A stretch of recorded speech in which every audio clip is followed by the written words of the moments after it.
Let's unbox the Black Series 6-inch figure of Cassian Andor, Sienar Test Pilot from Season 2 of Andor. Varykino. If it's Star Wars, we collect it. Hello there, thanks for visiting Varykino. I'm excited to be unboxing a new Black Series figure today. This one is Cassian Andor in his Sienar Test Pilot outfit from the Season 2 of Andor.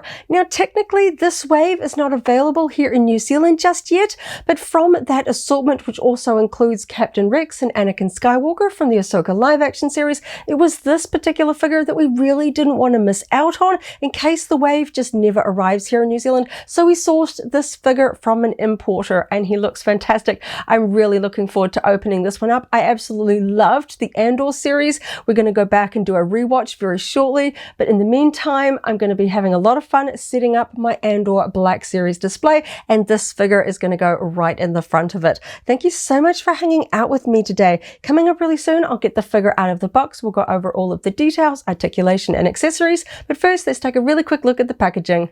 This Black Series figure of Cassian Andor comes packaged in the new generation of rectangular squared off packaging, which I personally love.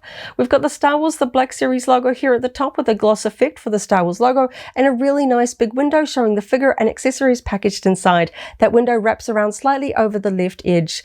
Underneath the window we've got an accent color stripe reading Star Wars Andor in black text.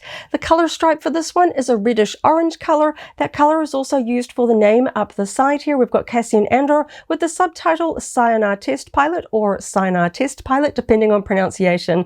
That accent color is also used for the cardboard insert tucked in behind the figure. Moving on to the side art mural here, fantastic. We've got Andor here wearing the Test Pilot uniform, bit of stars in the background. He is holding his blaster pistol there, and that accent color coming in at the bottom with the character name and subtitle there right at the bottom. Moving on to the back, we've got that same accent stripe continuing here. This figure is number 15. We've got that mural art here on the back, a little bit cropped in and closer up, just fantastic. And we also have a blurb about the character. Cassian Andor continues the journey that will shape him into a leader of the rebellion. As political tensions grow, he is forced to rise to the occasion and take a stand for everything he believes in. Just fantastic. I really love the look of this figure, but I really want to check out all of the details, so let's go ahead and open it up. So now I have the Cassian Andor figure out of the packaging as well as the two included accessories. We have a blaster pistol and a removable Test Pilot helmet. So let's take a closer look at the figure, starting off with the face. Hasbro has mentioned during their live streams that they're really trying to improve, particularly on the facial sculpting of Cassian Andor, and I think this is fantastic. Likeness here of Diego Luna, especially around the eyes. That modern era of photorealistic digital printing does such a superb effect for the eyes. So much finer than most people can paint with a brush, which is really cool. And of course, Cassian's facial hair does change a little bit through Rogue One and Andor. So here we have a slightly finer, flatter appearance. It is not a raised sculpt beard, but it is printed on there. It is softer, kind of along the cheek, coming into a slightly darker color along the jawline. It looks really nice. We've got a little bit of raised sculpting under the mustache area just to give it a bit of definition, but overall I really like the face. Just a good kind of neutral expression there, and I think it's a really good likeness. The hairpiece is separate. It is attached. We've got this fantastic hair sculpting with some deep lines here in the back, looking very nice. I don't notice any additional paintwork or highlights here, but there is enough texture to it that the lighting is doing a good job there just to give it a bit of depth. And of course we've got that hair falling over the forehead there. It looks really nice. Fantastic work. And of course we've got this very unique Test Pilot outfit. Some nods here to the iconic TIE Pilot outfit, but it is different, so it's going to be a lot of fun going over the details here. We've got a predominantly black flight suit, but we've got a red panel that extends across the top of the chest and over across the shoulders here, and it does extend across the back there as well. We've got a black shiny armored chest plate which continues on to a back plate here in the the back. Not much else in terms of other armor. It's just that chest plate. We don't have anything on the arms or the legs. They've got to sit down in a cockpit. We do have an ejection harness strap coming down the front here. There are two pieces. They kind of join in sections and then rejoin after separating in some sections. It looks really nice. We've got a black belt, very imperial, with a silver imperial belt buckle here and some boxes to the side. Got black gloves, that black flight suit continuing down the legs, where we have classic black imperial boots here. They don't have any straps or buckles on them. They are nice and shiny though.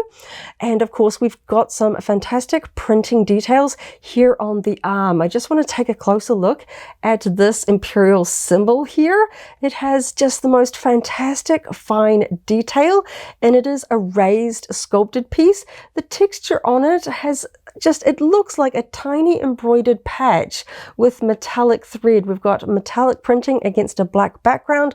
Looks fantastic, and I'm hoping to put in an insert picture just to try and show the detail on this, because it's really, really cool. Never used to be able to get this kind of definition on older era figures. On this left arm, we continue down. We've got 3 silver code cylinders in the pocket here, and we've also got a compad on the left forearm there with a few colored buttons. I see silver, blue, and red there. Very nice. Then we've got the shiny black gloves. We don't have a compad on the other side and no details here. We've just got a pocket sculpted here on the upper arm of the right arm. Very different to this side. And of course on the legs, we've also got pockets sculpted here on the front. Looking really cool. I'm just loving the details. Such a fun design. And on the back, we've got some fantastic printing here for the back of the armor plate. A lot of different colors. We've got this gray raised circle with a red interior. Then we've got these two sort of switches. We've got a gray one with a white button and a white one with a black button, and a recessed section here with white paint. And of course, we've also got those same cool little details here on the front. We've got a couple of sort of rocker switches, gray with a red button, white with a black button, white and red buttons up here by the neckline, and another little greebly section here with gray and blue. When it comes to very fine detail, it's always a little bit tricky because you want the printing to line up, and everything is so tiny and small, but I am very impressed to see that everything is lining up to the underlying sculpting. Even these tiny buttons right here, that little red dot, that paint is applied very nicely to the sculpted raised little red button, because I can feel that. That is an actual little raised sculpted piece that is dotted there with red, and we've got this recessed little red panel here as well. I'm really thankful that everything is really lined up. Of course, I had to source this one from an importer. I didn't get to see them in a store all lined up. This looks fantastic. I'm just loving the way that everything is lining up, and that patch on the arm is just fantastic. So many tiny little buttons. There isn't much in the way of painting down the back. It's pretty much all black. All of that detail is concentrated around the upper back there, but that is really nice. I know I probably wouldn't even be grumpy with Hasbro if this was completely unpainted, because everything else is looking fantastic, and I'm really probably not going to post this figure looking at the back, but it's nice to see that is there. Sometimes Hasbro does skip a few painting details down the back because it's a lot of added expense for very little payoff, especially if you like to line your figures facing forward. And of course, we've got the silver details here on the belt as well, looking nicely lined up. We've got the belt buckle and the 2 boxes. There is a stud sculpted on the belt here that is not painted. I would have to look at costume reference pictures, but generally speaking, on black leather belts, that would be a metallic stud. Perhaps that is supposed to be painted, so maybe that's just the one element there that I can notice. We've got a holster coming here off the belt. There is 2 tiny little studs. They're not even really raised. They're just kind of just a little bit of a shape on the surface. But again, those might be black studs or silver studs. Like this one, this might be a black stud. I'm not, an expert on imperial outfits, so just always looking for those elements that may have been missed with painting. But because of the overall look, it doesn't catch my eye and it doesn't really bother me. I'm looking at very, very tiny details because sometimes we have buckles and things on boots that you know were metallic in the original costume, but for this costume here, we don't have any buckles around the boots, so there is nothing missing there. I really like just the slightly pebbled leather texture that we have here on the glossy boots. You know, of course, Imperials probably have to polish their boots, looking nice and shiny, but we've just got that really subtle little leather texture to the surface there, which is really nice. And of course, that way that leather creases around the ankles of boots, looking really nice in the sculpting there. And I just love the modern way that Hasbro sculpts fabric, especially in the Black Series range. Everything just kind of looks like a costume shrunk down. We've got all of these fantastic creases, the way things fold, the way that these harness pieces here hang down and they kind of start together, then they kind of split and overlap a little bit, coming through the legs, just the way that it kind of buckles here. This creasing in the back of the flight suit, looking really nice. Those deep creases, the way that, of course, a heavy flight suit would sort of sit on the figure. I don't have a 6-inch scale cockpit to sort of test this figure in terms of sitting down. He does have this harness in between his legs, but it does feel quite flexible. So I'm hoping that even demonstrating him in a seated position, I'm going to be able to get kind of a cool look because these are very flexible. I was worried they might be a bit rigid, but you can kind of see even in this position, I can sort of pull them around. So if you do have a diorama where perhaps you want to sort of put him into a TIE Avenger cockpit, he's hopefully going to sit down okay, even with this harness between his legs, but looking fantastic. We've got slight pockets coming just underneath the armor here. Very nice. The red on the top of the flight suit looks like it's painted pretty well to match up with the stitch lines. We've got maybe just a tiny little bit extending below the paint line here. Very specific to my figure, and it's so tiny. I'm only seeing that when I'm looking up very, very close. And we've also got the red for the collar. I like the fact that you can kind of see the stitch section that would wrap around to close on the flight suit there around the neck. That looks really, really cool. Overall, I'm loving the details of this figure. We've got these sort of raised lines here on the gauntlet gloves, looking very nice. We've got a little bit of sort of a strap detail on this one here. And of course, the overall kind of wrinkles and the way that a flight suit hangs does a pretty good job of disguising the articulation points, particularly around the elbows and the knees. I'm really loving the way the flight suit looks almost continuous down the front of the legs. And because it's black on black, that does a lot of the heavy lifting in terms of disguising things. But I really like the way that it's kind of hiding because, of course, we do have a standard TIE Pilot Black Series figure. In the older generation, it had those 2 pegs. I was never a fan of that with sort of the floating kneecaps, and you had the pegs in the side. Of course, this figure is new, so it has the modern articulation style. We've got some stripes coming down here at the side. You can see those lining up nicely between the thigh and the lower leg. We can see the articulation just kind of hiding there. Black on black does such a good job of hiding it there. Overall, really nice. I'm loving the printing on it, the painting, the sculpting, just fantastic.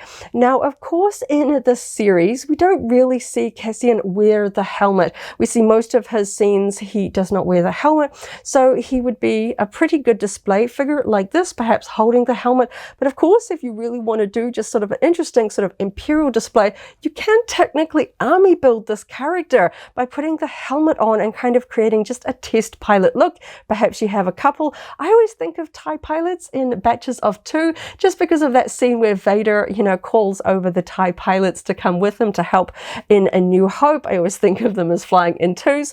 So you could technically even buy 3 of this figure. You've got 1 to be Cassian and then 2 with the helmets on to be test pilots. And that is just fun. That's one of the reasons why I was quite eager to get a hold of this figure, because I knew that if it showed up here in New Zealand, it would be going in batches, because when trooper figures show up, the army builders tend to get them, and I can't blame them because troopers just look awesome when you get them in batches. Everyone wants more than 1 stormtrooper for their dioramas. So he looks fantastic. I am loving the details. Very, very cool. Sometimes figures that are predominantly black can read a little bit, little bit plain, but there is so much going on here, and it's just done with such fine detail that I really, really like it. I am not sure, again, if these buckles were silver or a metallic on the original costume, but they are black on this one here. I'll have to look at some reference pictures. Just I'm always looking at sort of those tiny little hardware elements of a costume that perhaps were a little bit missed out. I know it can be kind of hard to put fine paint on the sections that are rubbery, but I'm glad that we've at least got really tidy paintwork on the elements that Hasbro has painted.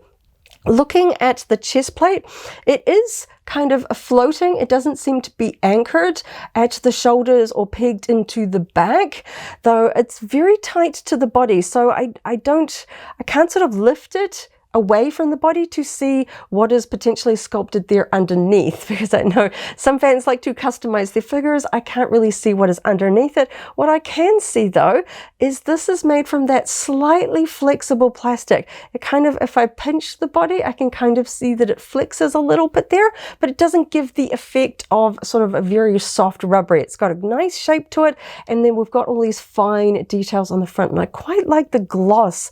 You can see it's just a shine that is quite a sort of a contrast to the slightly more matter finish here of the what would be a fabric flight suit underneath. So I really like the contrast with the sort of shiny black and a sort of more of a matte black finish here. Just fantastic. Really, really cool. Okay, let's test out the articulation. He's probably going to be standing up pretty straight in my display. I don't have a cockpit or diorama for him yet, but I know that, you know, we want to sort of future-proof. We do want all of the posability there. He does come with a blaster pistol as well, so we do want to try out some cool poses. So testing out the head.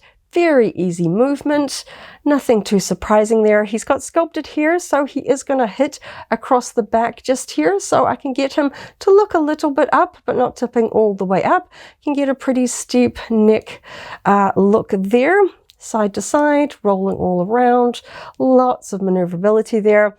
Now we don't have an overhang here. Some armor designs, you know, have sort of shoulder bells and things that sort of hang over the shoulder.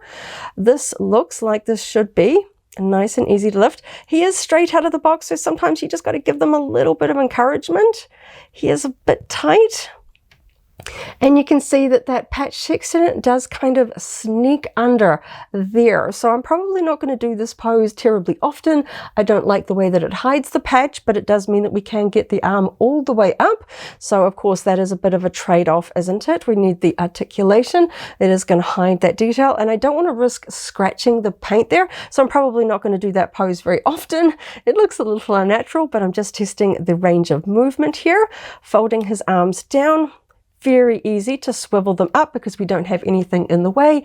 Pretty close to the head there, about as high and tight as I would expect. Of course, we start to misalign the red. We now get that on the underarms, so that looks a little bit unusual. I do like to keep paint lines matching there, but the arms are nice and easy to move, just a little bit tighter on that upward movement, but he does bend very easily at the elbows. Keeping that drape there in the flight suit, looking really nice, coming down there in the back. A little bit hard to show because it's black on black there. He gets his hands very tight and close to the body, I have to say. Looks very nice. He doesn't come with a two-handed accessory, but I can actually get his hands pretty close. And maybe if I wanted to put his hand in a blaster rifle configuration, perhaps he borrowed a different character's rifle, I think I'd possibly be able to get him into a reasonably effective two-handed grip there for a blaster rifle. He does only come with a blaster pistol, so I don't really need to get into that pose, but he gets quite a nice tight angle there with the arm and upper arm there. I thought maybe the gloves or the sort of the bunching of the flight suit would sort of hit a little bit earlier than that, but that's actually quite a tight grip there. Looking at the wrists, black on black is a bit tricky. Just looking to see if we've got one of those articulation points where it's kind of side to side or up and down. This one, I can spin it around, and I feel like this one might be, it's hard to see, but I think this one might be a ball joint, just because of the way I can kind of wiggle it around. We do have kind of a bit of a cuff around the wrist, which sometimes kind of locks the hands in a little bit, but of course that is the costume design. But I can wiggle the hand backwards and forwards, and I've got a little bit side to side here as well. So a little bit tight, but that's actually pretty good. And let's have a look at the other hand. Oh, yes, I can get quite a lot there. He can spin around. We've got a little bit side to side there as well. We do have two different grips here. We've got the classic sort of rounded accessory grip for his left hand there, kind of making that circle shape. And on his right sort of trigger finger hand, we've got an extended trigger finger. You can see the thumb there as well. So I'm hoping the accessory is going to fit in nicely there.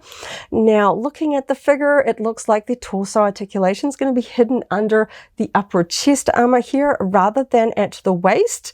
You can see he's not moving there at the waist. Sometimes this armor does a really good job of hiding a nice articulation point, and other times it gets in the way. So I'm really curious to see how well he's going to be able to turn in this upper torso area. So I can actually move him quite a fair bit around. Because this is slightly flexible, it's kind of moving with him. You can see it does start to look a little bit awkward, of course. We don't generally turn around that strong.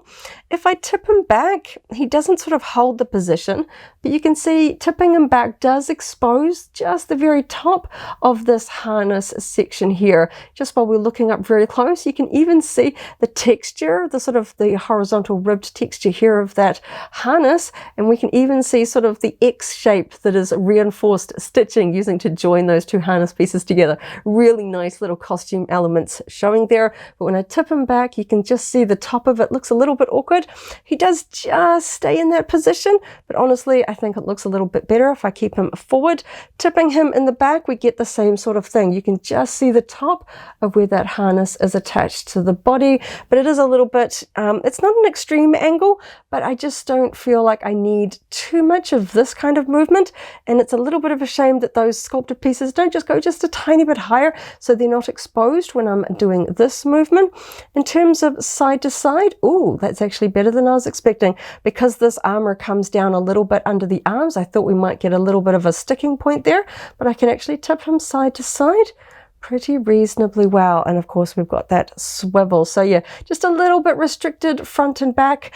I'd probably only do that kind of movement just to adjust him for balance sake. I'm not really going to be doing anything too strong because it does expose just the top ends of that harness section there, but pretty reasonable. I'll put his arm down there.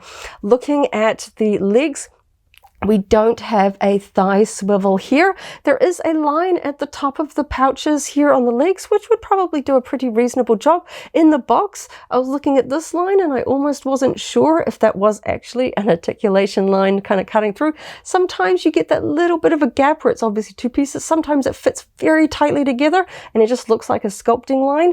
But yes, there is no thigh swivel. Looking at the back, we can see this is just continuous. But here's hoping that we've still got pretty good articulation here. The belt section here is made of flexible plastic here, so the holster that we have here, which I forgot to talk about earlier, we've got a holster here. Hopefully that accessory is going to fit in there nicely. It's slightly soft and we've got a gap there at the bottom so you can kind of squish it. It does flex out of the way, it's not impacting, and you can see the articulation style here on the inside. We've got a barbell there, just moving the harness out of the way to show that. We do get a very wide angle. Of course, pilots are probably not going to be on dewbacks or anything like that, but just in case we want to get into some acrobatic poses, that is how wide I can get the legs of my figure to go. Swiveling, a little bit of a wiggle here at the hips. It's not really going to do that much. In terms of coming up for a high kick, we can get to about here, and coming out to the back, a little bit restricted there in the back. I can get to about that angle.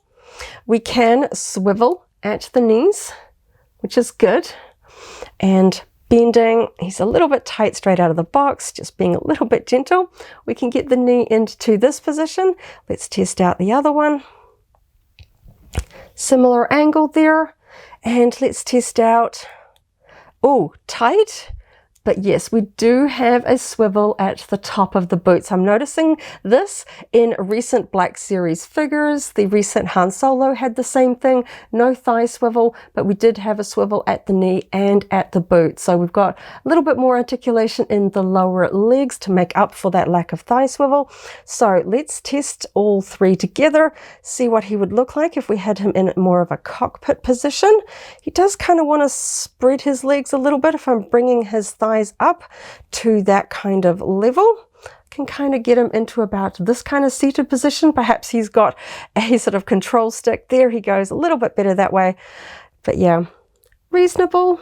He's not sitting completely sort of right angled to his thighs. If I'm putting his body up, a little bit rested back, just because I'm hitting just a little bit tight here at the top of the thighs, but that's a pretty good seated position if you want to get him into a cockpit diorama. And just trying to test, yep, I can move that harness up so it's not sort of hanging between his legs because it is flexible. I can just kind of grab it and it's going to sit kind of between his legs in a diorama. But yeah, let's test out the ankles just in case we really need to sort of adjust him. He does have those sort of Imperial boots with a nice flat base. I did find that he stood up pretty well straight out of the box, but if you need to adjust him, oh, a bit tight there. That was a bit of a click, but yeah, that's a bit clicky on my figure, but he does have quite a good backwards tilt, forwards tilt like that, and of course we can swivel at the ankles, kind of rolling them around a little bit like that. Yeah, a little bit tight on my figure, but he is fresh out of the box, and after playing with all of his articulation, he does stand up pretty well without too much adjustment there. So to be honest, pretty good articulation there. I've got just a few flecks of paint because he is fresh out of the box. Looks fantastic. I'm quite happy with the movement of this figure. I know some fans will lament the lack of thigh swivel at the top here. I generally don't use it too much because I have, you know, spent a bit of time studying costumes from Star Wars. I like seeing costume details lining up when I've got them on display, and I generally have my figures standing upright. So I just use a little bit of articulation in the lower legs to get them to stand up steady. So I like to have things lining up. So I don't utilize that kind of thigh swivel, especially on characters like Han Solo with the Corellian blood stripes where it's going to cut through. So I don't mind the fact that that's not there, but at least we do have some good articulation in the lower legs to sort of make up for that. And I just love the sculpting on the legs. That part just almost disappears in amongst the sculpting there. Okay, that is Cassian Andor. Let's take a closer look at his accessories. I'm going to start off with the blaster pistol.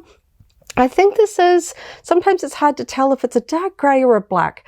I think it's a black plastic that we have here, a small Imperial issue, a blaster pistol here. We've got an enclosed, kind of squared off trigger guard there. We've got a raised scope. The blaster itself feels quite nice and firm, but we do have just a little bit of wiggle for the top scope because it is just thinner. So it's kind of the plastic where I don't feel like it's going to snap, but I'm certainly not going to be rough with this top section here. It's kind of flat, but we've got some nice sculpted detail on the surface there. No sort of metallic weathering or anything like that to try and make it look more like a real world sort of weathered metal item.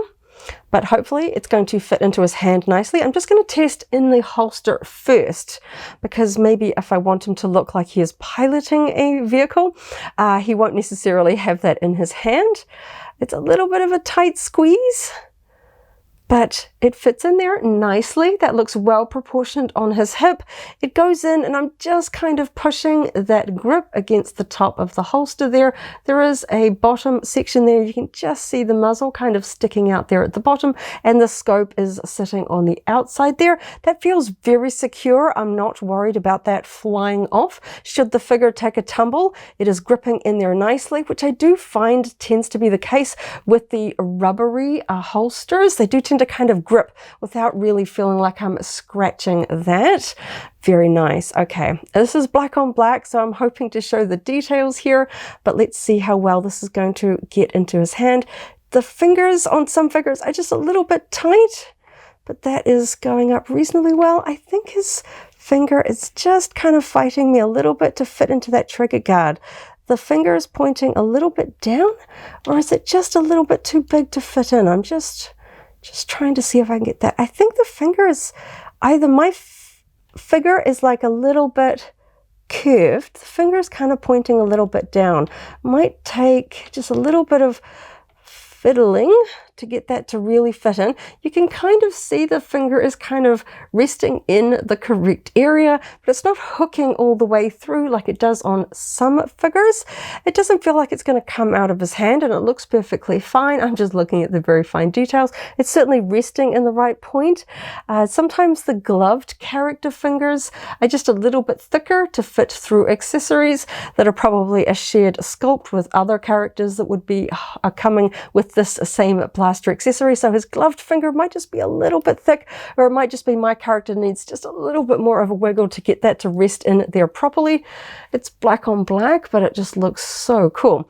And of course, sometimes, even though characters, we don't actually see them utilizing a handheld accessory or, you know, weapon in the source material, sometimes action figures, they look a little bit at a loss of what to do when they're just standing on a shelf without something in their hands. So I do like, even if we don't see them use blaster pistols or blaster rifles much in the source material, I do like having that included accessory just for adding a little bit of extra sort of interest there for display. So that blaster pistol looks really cool. So of course, let's take a closer look at the helmet next, because that's going to be really cool. This is a very cool and quite unique variation of an iconic TIE Pilot helmet. This test pilot version, of course, we saw on the figure that it doesn't have a chest box, so the tubes don't attach to the chest plate like they do on the standard TIE Pilot. The tubes come around and attach in the back, which does mean that this is a very user-friendly accessory in terms of swapping it on and off, because of course we do want to remove it if we want to show Cassian's portrait underneath there. There is a little bit of a flex to this helmet, but it's not really as rubbery as some removable helmets that I've seen. I do find that just having a little bit of give and a little bit of squeeze means that you can kind of give it a bit of a pinch to fit it over the character heads, because I'm a little bit anxious because Cassian has sculpted hair. Some characters like Boba Fett, he doesn't have a lot of hair, so trying to put plastic helmets over the top, there's not much to kind of provide resistance, but Cassian does. So I'm hoping the fact that this has a little bit of give there means that I'll be able to get it over his head there. It is a pretty cool helmet, I have to say. Not a lot of printed details. It is a black gloss. The plastic kind of reminds me of the armor plate on here. Just a little bit of give, and I guess that means that they're going to match really nicely in terms of just the gloss. They both look like the armored components on this particular costume. We've got that iconic Imperial face here to the helmet with the eyes and the grill, but of course instead of the little sort of mic tips on the front of the helmet, we've got these black tubes. They look pretty well proportioned and symmetrical, even though I can actually flex them. They don't feel rubbery. They are actually keeping their shape and position quite nicely, and they are permanently attached in the back. I can't undo them, so no worries about having them kind of coming undone and looking odd. In terms of printing, we do have a little silver button here on the ear section. And on the other side, I don't see any printing on the actual faceplate of the helmet, but of course we do have the iconic Imperial cog. We have two, one on each side at the top. Fantastic digital printing. That iconic logo there in red, very nice and tidy. Pretty symmetrical on mine in terms of placement. This one here might be just a tiny bit more forward compared to the other one, but the shine of the helmet's doing a pretty good job of sort of hiding any minor discrepancy in terms of placement there. Very, very nice. Looking very, very cool, very menacing. So of course, if you bought multiples of this figure to turn into a test pilot figure, you're going to want to know what this looks like on. So I'm hoping this is going to fit on, because I really don't want to scratch or damage the face of the character underneath. So sometimes you got to hold their chin to really get this one on.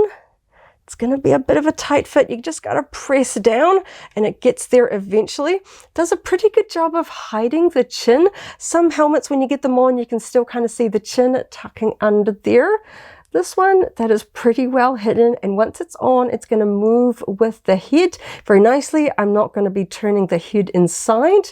And he looks fantastic. From the front, I can't see human skin at all. Maybe just a shade of the neck here at the side, because the neck seal doesn't go all the way up. We've just got the flight suit collar in red just underneath there. But from the front, I kind of have to tip him quite a bit up to see the neck there.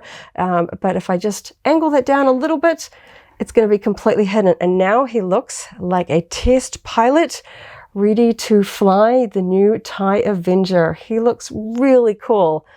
Really fun. Oh, I wanted to make sure I had one of these figures in our collection. I didn't want to miss out because I thought this one might be pretty cool, and oh, I'm already wanting multiples. He looks really cool. It's so tricky and so tempting when there is a figure that can be posed in like very distinctively different looks, and I think it just transforms this figure when you put the helmet on. It looks so different. I want to line him up with Imperial figures, but I need the test pilot Andor to put in my Andor section of heroes. So I'm already wanting more of this figure, and that's very clever, isn't it? I already want more. Just fantastic. I'm so glad that I was able to secure this figure. I did not want to risk this one because I had a feeling it was going to look pretty cool. And if you are a big fan of the Empire and army building figures, then this is just going to be really, really cool. That helmet is awesome. I would love to see Hasbro reproduce this helmet in their role play 1-to-1 scale Black Series helmet line. That would be fantastic. Really, really cool. Of course, they've done a lot of Stormtrooper helmets and variants over the years. There's a few differences here. Obviously, we've got the crest across the top and the tubes, but it would be really fun to see this in a licensed life-size replica, because that's a really cool helmet and it looks really fun because it's a little bit different to the iconic original trilogy TIE Pilot in that the tubes come around to the back instead of attaching to the chest. I really like the design of this chest plate with those little buttons there. Really cool. Really fun. Okay, so I'm in love with this character, this figure. This looks fantastic. And I gotta say, one of my other favorite Black Series figures is also a Cassian Andor figure from the Andor series. I'm just gonna grab that figure because I just want to see them side by side. So now we have the new Test Pilot Andor alongside an earlier released version of Cassian from the Andor series. This figure is number 8 in the Andor Black Series line. You can see that they are very, very similar in heights, which of course they should be. This figure has slightly chunkier boots compared to the more flatter black Imperial issue boots. In terms of measurements, here we have the height here in centimeters between the two figures, and here it is in inches. He is pretty bang on, about 6 inches there. And as you can see, I do have the figure holding the helmet. I just have him with his hand just kind of gripping the edge of the helmet so it's not resting on his hand. So this is a pretty secure grip. He's not going to drop it. So perhaps you want him to look like he is all ready for a test flight. You can get the figure to hold the helmet quite well, and he is not going to drop it and potentially lose it. He looks fantastic. And I'm just absolutely loving the Andor series figures. The face work that they have done for Cassian in particular. This figure, the hair is a little bit messier, his beard is a little bit longer, but I really like the likenesses and they look fantastic together. He has quite a few different outfits. I'm still hoping for more figures from the Andor series to really sort of fill out my display, but of course we need a few of the hero character, Cassian himself, and these look fantastic. I'm absolutely loving the figures. This was one of my favorite Black Series figures just in terms of the detail and the likeness. This one is really, really cool. There's just something iconic about Imperial outfits, and especially this helmet. Really, really cool. Absolutely loving this figure. So happy that I was able to secure one. Fingers crossed the wave will show up properly here in New Zealand so I could pick up a few more, because I love that test pilot look and I really want a couple of figures that I can have on display with the helmet on, because I think it just looks absolutely fantastic. I had so much fun looking at this figure out of the box. Thank you so much for hanging out with me today as I opened up a new Black Series figure to add to my collection and checked out all of the details. Looks absolutely fantastic. I hope you have a wonderful morning, afternoon, or evening wherever you are in the galaxy, and let's hang out again very soon for more Star Wars fun. May the Force be with you. If you're a Black Series fan, I recently unboxed the Night Trooper figure from the Ahsoka series. That video is linked here in case you haven't already seen it, as well as a whole Black Series unboxing playlist. This is the way.